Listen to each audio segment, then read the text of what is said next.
आज की कहानी प्रॉपर्टी। बहू, यह क्या तरीका है? जब देखो तब तुम मायके ही बैठी रहती हो। अगर मायके ही रहना था तो शादी क्यों की? अरे वाह माँ जी, आप तो ऐसे बोल रही हैं जैसे आपको कुछ पता ही नहीं है। शादी के टाइम भूल गई क्या? कहा था आपने? किस शर्त पर आपने शादी की थी? भूल गई क्या? या फिर सच में उस समय बस आपको पैसे ही दिखाई दे रहे थे? बहू की व्यंग भरी बात सुन सुमन जी चुप हो गईं। सही तो कह रही ऋचा। सुमन जी जब अपने बेटे की शादी करने लगी तो उन्होंने कम से कम 15 से 20 लड़कियों को रिजेक्ट कर दिया था। एक से एक लड़कियां आई थीं उपेंद्र के लिए, लेकिन सुमन जी को कोई पसंद नहीं आई। उनके जानने वालों ने जब ऋचा का रिश्ता बताया तो ऋचा को बिना देखे ही सुमन जी ने झट से हाँ कर दी, बस इसलिए कि वह अपनी माँ बाप की एकलौती लड़की थी। ऐसा ही रिश्ता तो सुमन जी कहीं ना कहीं ढूंढ रही थीं। उन्हें लड़की से कोई भी मतलब नहीं था। गोरी हो, काली हो, लंबी हो या नाटी हो, उन्हें तो पैसों से मतलब था। थोड़ी लालची किस्म की थी सुमन जी। ऋचा कोई बहुत खूबसूरत तो नहीं थी, लेकिन पैसे वाली थी। माँ बाप की एकलौती थी। बस सुमन जी को तो उसके पैसे से ही मतलब था। शुरू शुरू में सुमन जी को कोई भी प्रॉब्लम नहीं हुई। ऋचा के माँ बाप ने जैसे कहा वैसे ही शादी हुई। शादी के पहले ही ऋचा के माँ बाप ने सुमन जी से कह भी दिया था कि बहन जी, ऋचा हमारी एकलौती बेटी है, जो कुछ भी है सब इसी का है, तो हमारे दुख में सुख में इसे यहीं रहना पड़ेगा। बीच बीच में ससुराल तो जाएगी, लेकिन रहेगी ज़्यादा से ज़्यादा हमारे ही पास, क्योंकि ऋचा के पापा की तबीयत भी ठीक नहीं रहती थी। मैं अकेली पड़ जाती हूँ। उस समय तो सुमन जी को सब सही लगा। उस समय तो उन्हें बस पैसा ही दिखाई दे रहे थे, इसलिए सारी शर्त मान ली। हाँ हाँ बहन जी, कोई बात नहीं रहेगी, एकलौती बेटी है, जहाँ जाएगी माँ बाप की सेवा तो करनी ही पड़ेगी ना। मुझे कोई दिक्कत नहीं है, ससुराल में क्या है, आती जाती रहेगी। कुछ समय तक तो सुमन जी को सब सही लगा। उन्हें ऋचा से कोई दिक्कत नहीं थी, सब कुछ संभाली हुई थी। लेकिन धीरे धीरे अब सुमन जी को दिक्कत होने लगी। वह ऋचा के बार बार मायके जाकर रहने से चिढ़ने लगी थी।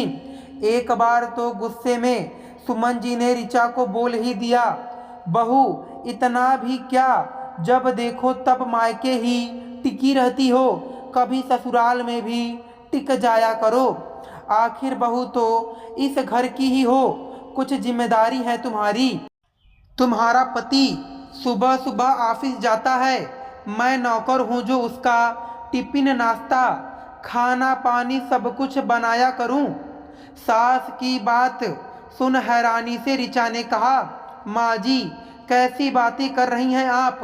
मेरे पति से पहले वह आपके बेटे भी तो हैं, और मेरे पापा की तबीयत खराब है, आपको तो पता है। माँ अकेली है, मैं भी यहाँ रहूँगी तो फिर उन्हें कौन देखेगा?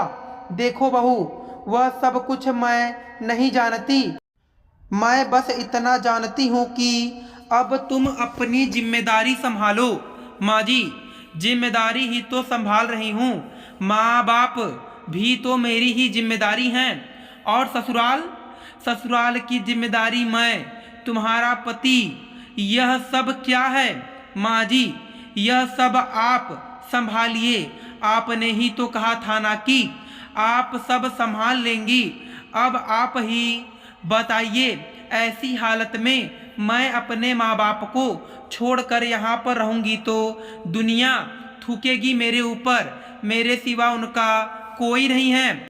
देखो बहू, मुझे तुम्हारे माँ बाप से नहीं मतलब है। मैं बस इतना जानती हूँ कि अपने पति की जिम्मेदारी कम से कम संभालो, उसके खाने पीने का ध्यान दो। मैं नहीं करने वाली कुछ भी, बहुत कर लिया मैंने। तो ठीक है माँ जी, मैं एक काम करती हूँ, उपेंद्र जी को भी अपने साथ ले जाती हूँ। नहीं बहू, खबरदार, तुम ऐसा कैसे कर सकती हो? उपेंद्र मेरा इकलौता बेटा है, वह अपने माँ को छोड़कर नहीं जा सकता। तो माँ जी, मैं भी तो अपने माँ बाप की एकलौती बेटी हूँ, मैं कैसे छोड़कर जा सकती हूँ उन्हें? आप नौकरानी लगा लो घर में। अच्छा, और नौकरानी के पैसे कौन देगा? तुम दोगी? हाँ बिल्कुल दे दूंगी। उपेंद्र जी है ना, उपेंद्र देगा पैसे।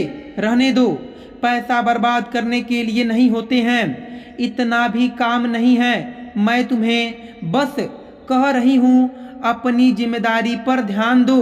अब माँ जी, चाहे जो भी जिम्मेदारी हो, जब तक मेरे माँ बाप जिंदा हैं और बीमार हैं, तब तक मैं उन्हें नहीं छोड़ सकती, क्योंकि वह मेरी पहली जिम्मेदारी है। और इसी जिम्मेदारी के साथ ही मैं शादी की थी और आपने हामी भी भरी थी, और अब आप चाहती हैं कि मैं उन्हें छोड़कर ससुराल में आकर चूल्हा चौका करने लगूं। माँ जी, अगर आपको ज़्यादा दिक्कत है तो मैं उन्हें भी यहाँ ले आती हूँ। इतना सुनते ही सुमन जी बौखला जाती हैं। क्या? नहीं बहू, तुम्हारा दिमाग तो सही है, वह कहाँ पर रह पाएंगे, यहाँ जगह नहीं है। इतना सुनते ही ऋचा मुस्कुरा पड़ी। वाह माँ जी, उनके पैसे चाहिए, उनकी धन दौलत चाहिए, उनकी बेटी चाहिए, लेकिन वह नहीं चाहिए। हाँ बहू, तुम्हें जो समझना है समझो, तुम वहाँ नहीं जाओगी, मतलब नहीं जाओगी। माँ जी क्यों जिद कर रही हैं? अगर मैं ऐसे अपने माँ बाप को अकेले बीमार की हालत में छोड़ दूंगी तो यह दुनिया, यह समाज मुझे क्या कहेगा? वह मेरे अपने माँ बाप हैं, मैं उपेंद्र जी को तो नहीं कह सकती ना वहाँ जाने के लिए, या उनकी देखभाल करने के लिए, उनकी दवाई करने के लिए। मैं खुद कर लूँगी सब कुछ, बस मुझे वहाँ पर जाने दीजिए। ऐसी हालत में तो पति भी पत्नी के साथ मिलकर उनके माँ बाप की सेवा करता है। डॉक्टर को दिखाना, उनकी देखभाल करना उसका भी फर्ज बनता है। लेकिन फिर भी मैंने उपेंद्र को कभी कुछ नहीं कहा। कम से कम मुझे तो मत रोकिए। मेरी जगह कोई और होती तो पति को लेकर जाकर मायके में बैठ जाती। आप मुझे ही जाने से रोक रही हैं। बस बहू, बहुत बोल लिया तुमने, तुम्हें छूट क्या दे दी? तुम्हारी तो जबान ही चलने लगी। चुपचाप से जाकर अंदर काम संभालो, कहीं नहीं जाना है। अब ऋचा को लग गया कि सुमन जी उसे नहीं जाने देंगी। कुछ सोचते हुए उसने कहा, ठीक है माँ जी, आप चाहती हैं ना कि मैं मायके ना जाऊं, अपने माँ बाप की सेवा ना करूं? हाँ बिल्कुल, तो ठीक है। आप आज मुझे अंतिम बार अपने मायके जाने दीजिए। 3-4 दिन के लिए मैं उनकी व्यवस्था करके आ जाऊंगी, फिर कभी नहीं जाऊंगी। अच्छा, और 3-4 दिन में कौन सी व्यवस्था कर लोगी बहू?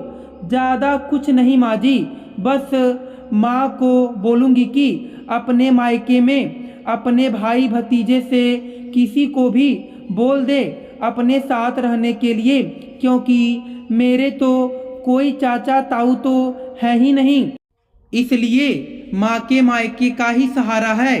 अब तो जो भी उनका भाई भतीजा आएगा उनकी सेवा करेगा, उन्हीं को वह अपनी प्रॉपर्टी भी लिख देंगी। अब मुझे अपनी माँ बाप से और उनकी प्रॉपर्टी से कोई मतलब नहीं रहेगा। फिर मैं इस घर की और आपकी बहू बन के आराम से रहूँगी। कभी अपने मायके नहीं जाऊंगी। बहू की बात सुन हैरान हो गई सुमन जी। बहू, तुम्हारा दिमाग तो सही है, इतना बड़ा घर, इतनी सारी प्रॉपर्टी भाई भतीजों को दे दोगी? हाँ तो क्या करूँ माँ जी, अब जो सेवा करेगा वही तो मेवा पाएगा। अरे ऐसे कैसे, तुम उनकी एकलौती बेटी हो, तुम्हारा हक है उन पर, उनकी प्रॉपर्टी पर, उनकी सेवा पर। नहीं माँ जी, मैंने डिसाइड कर लिया है, जब मैं उनके लिए कुछ नहीं कर पाऊंगी तो उनसे कुछ लेने वाली भी नहीं, और आप मुझे वहाँ जाने भी नहीं देंगी, इसलिए वह अपने मायके से किसी को बुला लें। ऋचा की बात सुनकर सोच में पड़ गई सुमन जी। ऐसे कैसे हो सकता है? अगर सच में कोई मायके से आकर सेवा करने लगेगा तो वह दवा तो खिलाएगा ही, फिर मेरे बेटे का क्या होगा? कितने सालों से तो मैं इस प्रॉपर्टी के चक्कर में पूरा घर संभाल रही थी, जानबूझकर ऐसी लड़की से शादी करी। नहीं नहीं, मैं ऐसे सब कुछ हाथ से जाने नहीं दे सकती। करना ही क्या है, खाना ही तो बनाना है, मैं बना लूँगी। और वैसे भी जब दोनों ही बीमार रहते हैं तो कौन सा बहुत ज़्यादा दिन तक जिंदा रहेंगे? आज नहीं तो कल मर ही जाएंगे, बस कुछ ही दिनों की बात है। बना बनाया खेल मैं बिगाड़ नहीं सकती।